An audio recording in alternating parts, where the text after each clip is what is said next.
അധ്യായം 23. സാറായുടെ ജീവിതകാലം 127 വർഷമായിരുന്നു. കാനാനിലുള്ള ഹെബ്രോൺ എന്നറിയപ്പെടുന്ന കിരിയാത്ത് അർബായിൽ വെച്ച് അവൾ മരിച്ചു. അബ്രാഹാം സാറായെപ്പറ്റി വിലപിച്ചു.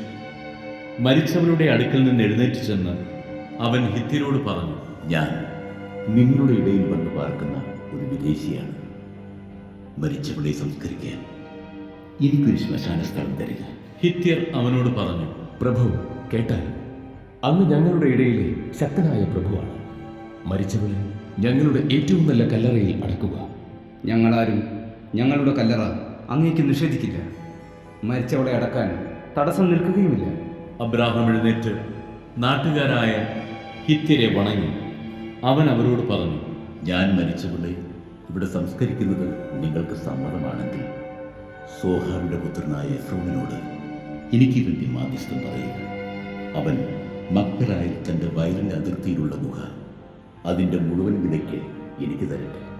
ശ്മശാനമായി ഉപയോഗിക്കാൻ അതിൻ്റെ കൈവശാവകാശം നിങ്ങളുടെ മുമ്പിൽ വെച്ച് അവൻ എനിക്ക് നൽകട്ടെ. എഫ്രോൺ ഹിത്യരുടെ ഇടയിൽ ഇരിപ്പുണ്ടായിരുന്നു. ഹിത്യരും നഗരവാതിലിലൂടെ കടന്നുപോയ എല്ലാവരും കേൾക്കെ അവൻ അബ്രാഹത്തോട് പറഞ്ഞു, അങ്ങനെയല്ല പ്രഭു, ഞാൻ പറയുന്നത് കേൾക്കുക. നിലവും അതിലുള്ള ഗുഹയും എൻ്റെ ആൾക്കാരുടെ മുമ്പിൽ വെച്ച് അങ്ങേക്ക് ഞാൻ തരുന്നു. അങ്ങയുടെ മരിച്ചവളെ അടക്കിക്കൊള്ളുക. അബ്രാഹാം നാട്ടുകാരെ കുമ്പിട്ട് വണങ്ങി. നാട്ടുകാർ കേൾക്കെ അവൻ എഫ്രോണിനോട് പറഞ്ഞു, നിങ്ങൾ എനിക്ക് അത് തരുമെങ്കിൽ ദയചെയ്ത് ഞാൻ പറയുന്നത് കേൾക്കുക. നിലത്തിൻ്റെ വില ഞാൻ തരാം, അത് സ്വീകരിക്കണം.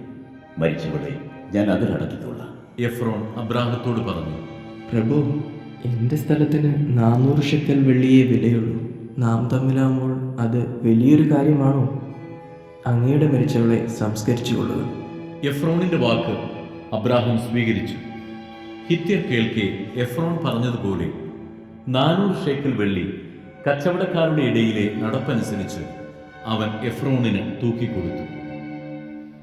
മാമ്രയ്ക്ക് കിഴക്കുവശത്ത് മക്പെലായിൽ എഫ്രോണിനുണ്ടായിരുന്ന നിലം അതിൻ്റെ 4 അതിർത്തികൾ വരെയും അതിലെ ഗുഹയും വൃക്ഷങ്ങളും സഹിതം ഹിത്യരുടെയും നഗരവാതിൽക്കൽ കൂടി കടന്നുപോയവരുടെയും മുമ്പാകെ വെച്ച് അബ്രാഹത്തിന് അവകാശമായി കിട്ടി.